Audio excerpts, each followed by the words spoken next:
Ahora vamos a ver casos que son un poco más especiales, como por ejemplo el impuesto de donaciones.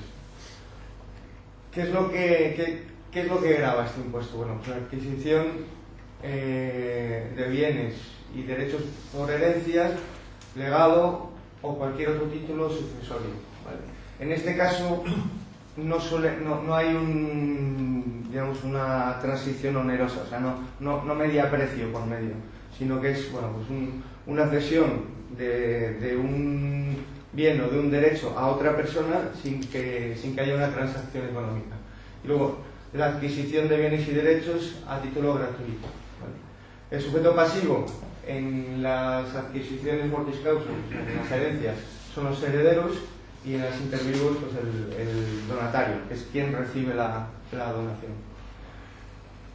El tipo impositivo es bastante complicado de fijar. ¿Por qué? Bueno, pues porque interviene el grado de consanguinidad con quien te está cediendo los bienes, el importe de la herencia, y eso luego lleva unos tipos progresivos y, bueno, una serie de coeficientes que es bastante complejo de calcular. En cualquier caso, bueno, pues en la legislación del IVA, además el tipo de donaciones o el impuesto de donaciones está transferido a las comunidades autónomas. De hecho, Esperanza hace, creo que un par de meses o 3 meses, dijo que en Madrid este tipo de impuestos iban a estar exentos. ¿Desde cuándo? Desde las próximas elecciones. No lo sé, o sea, no lo sé. Dice que quiere modificar la legislación para que donaciones sean gratuitas. Yo vivo en la Comunidad Valenciana y he recibido una carta ahora en enero que esto lo reducen el 99%, dicen. Eso es política ya no fiscal, política. O sea, realmente, vamos a ver, ¿qué sentido tiene? O sea, si tú lo analizas un poco, no tiene demasiado sentido, siempre y cuando delimites cuáles son los supuestos en los cuales tú dejas exento el impuesto de donaciones. Y si por lo que fuera yo fallezco, no tiene sentido que a mi hijo le graben, pues, porque le deje la casa. Ahora, si yo se lo dono al vecino de la esquina, pues entonces sí. Entonces, siempre y cuando los supuestos en los cuales dejen exento el impuesto de donaciones, desde mi punto de vista estará bien. ¿Por qué? Porque te lo han grabado antes primero por la renta, segundo por la compra en el IVA ya, y tercero, si tienes patrimonio suficiente, en el impuesto de patrimonio. Entonces yo creo que, vamos, ha recaudado lo suficiente Hacienda como para que, si tú haces una transmisión pues a tu hijo, a tu nieto o a tu hermano, pues no te tengan por qué grabar. Otra cosa es que sea una donación intervivos en la cual tú se la donas pues al vecino de la esquina por no pasar por transmisiones patrimoniales. O sea, eso tiene su sentido. Ahora, ¿cómo lo van a hacer? Me imagino que lo harán así, pero no sé cómo quieren hacerlo. Y que es un tema político, está claro, porque o sea, que es un tema político, está claro, porque ningún ayuntamiento ni ninguna comunidad autónoma deja de recaudar si no es por algo, y fundamentalmente es por ¿Cómo has dicho que se llamaba esa donación? Intervivos.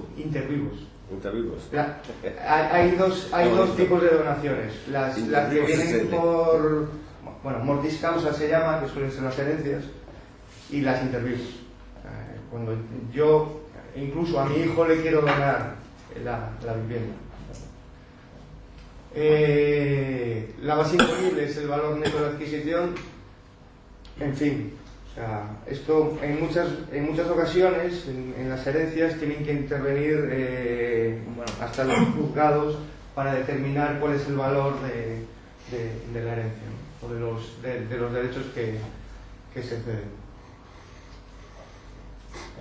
Bueno, el impuesto de la renta. El hecho imponible que grava el impuesto de la renta son las ganancias o pérdidas que tú has tenido en un ejercicio. ¿Qué se mete ahí? Bueno, pues todo lo que tenga que ver con algún tipo de ingreso o gasto económico. Por ejemplo, todos los ingresos que tú has recibido si trabajas por cuenta ajena en bruto por la nómina. ¿A eso qué se le quita? Bueno, pues las retenciones que te han hecho ya para el IRPF en la misma nómina. Se quita también las cotizaciones que ha hecho la empresa en tu nombre, porque la empresa, digamos que te retiene una parte de la cotización de seguridad social que aparece en la nómina y luego paga otra parte que es la que va por cuenta de la empresa. Pues la que te retiene aquí en la nómina también es un gasto deducible. Otro gasto deducible sería, pues eso, la adquisición de vivienda. Luego hay un mínimo exento que también se deduce de la nómina, en caso de la renta. En caso de que tú, en un momento determinado, pues hayas comprado acciones y las hayas vendido, si te generan plusvalía, pues será un mayor importe, una mayor base imponible del impuesto de la renta, y si lo que han generado es una pérdida, eso tiene un poco de trampa.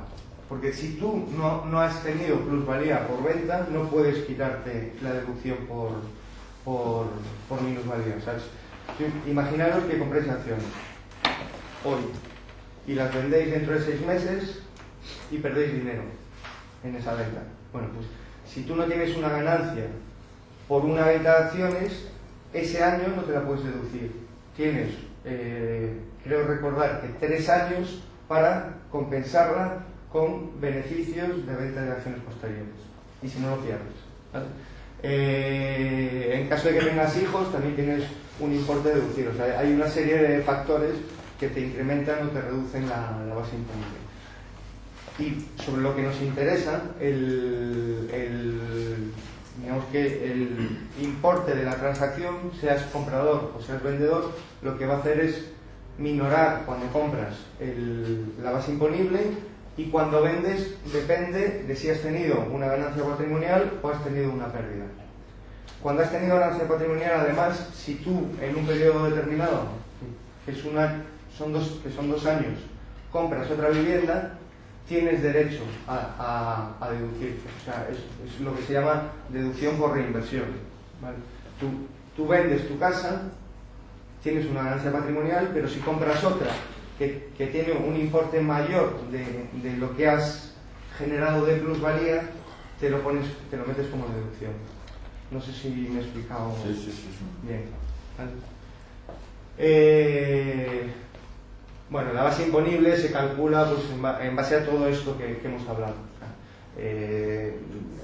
El sueldo que tienes, o bueno, si tú por ejemplo eres autónomo, bien estés en estimación directa o en estimación efectiva, en base a las declaraciones trimestrales que has ido haciendo y una liquidación final, te saldrá, bueno, pues cuál es el importe de los, digamos, beneficios que has generado, y vas metiendo gastos deducibles y incrementos de base imponible, y eso lo que te da al final, bueno, pues es una base liquidable, ¿vale? que tiene un tipo determinado. Luego veremos cuál es el tipo, ¿vale? Esto sí que es importante. En los mayores de 65 años no se considera que tienen ganancia patrimonial si venden su vivienda. Están exentos. Bueno, la cuota. Bueno, en todos los impuestos la cuota se calcula multiplicando la base imponible por el tipo impositivo, ¿sabes? El impuesto de la renta es un impuesto progresivo. O sea, hay un mínimo exento, y a partir de ese mínimo exento, cuanto más renta tengas, mayor va a ser tu tipo impositivo, y por lo tanto más vas a pagar, ¿vale? ¿Cuánto es el mínimo? ¿22.000? No recuerdo exactamente, sí, pero por ahí no, es menos 22. Es menos 22. Debe andar por los 14 o por ahí. Debe andar por los 14. Me lo apunto y os lo envío también. Bueno, aquí os pongo otras consideraciones. La primera parece de perogrullo, ¿no? Que dice que la adquisición de vivienda implica la existencia previa de dinero. ¿Por qué os pongo esto? Porque en muchas ocasiones la declaración de la renta a la hora de comprar la vivienda, si tú no has declarado ingresos suficientes como para justificar la compra de esa vivienda, lo que suele generar es una inspección o una paralela. O sea, supongamos un caso de una persona que declara, pues no sé, unos ingresos de 14, 15.000 euros al año y se compra una vivienda de 600.000 euros, ¿vale? Y la está pagando al contado. Pues inspección al canto, ¿vale? O generas una hipoteca que Hacienda considera que con tus ingresos no puedes hacerle frente, porque a lo mejor tienes una hipoteca de 2.000 euros y en base a tu renta estás ingresando pues 1.200. Pues lo más probable es que tengas una inspección. Y ahí es cuando ellos van a decir, bueno, si tú estás pagando esto, demuéstrame que tienes ingresos suficientes como para hacer frente. Porque o bien no estás declarando todo lo que debes, o bien, bueno, pues esa vivienda o no está todo a tu nombre o lo que sea. En estos casos se suele decir que canta una barbaridad, ¿no? Canta mucho. Y además Hacienda cada vez más tiene la posibilidad de cruzar datos. O sea, antes era complicado, no cruzaba datos ni con Seguridad Social, ni con los ayuntamientos, ni con las comunidades autónomas, pero bueno, pues con la evolución de la tecnología todo eso es mucho más sencillo. Entonces, bueno, pues es bastante... Control total. Control total de la población. Estamos todos controladísimos, pero todos. Luego además, bueno, hay otra serie de cosas. Los bancos además desde hace tiempo tienen una normativa que es de blanqueo de capitales, tienen que informar tanto al Banco de España como a Hacienda. Entonces, todas esas transacciones que parece que están cada uno en su sitio, al final llegan todas ahí. Entonces nos tienen bastante controlados, ¿vale? Bueno, el impuesto de patrimonio. El impuesto de patrimonio lo que grava no es una renta generada, sino simplemente la titularidad de unos bienes. Es otro caso en el cual, bueno, pues, hay gente que no está demasiado de acuerdo con que se grave, por un lado, la generación de una renta, y una vez que lo has generado, esa renta la ocupas en, bueno, pues tener bienes y te vuelven a gravar por tener bienes. Bueno, pues depende, hay gente que está de acuerdo, otra que no. El sujeto pasivo, bueno, pues siempre es el propietario de esos bienes. En el caso de la compraventa inmobiliaria afecta exactamente igual tanto el vendedor como el comprador, en un caso porque incrementas patrimonio y en otro porque lo reduces, entre comillas, porque realmente no lo reduces, porque tú lo que estás, digamos, es convirtiendo un bien mueble en cash, en dinero. Con lo cual, lo que no tienes ahora en una casa, pues lo tienes en el banco.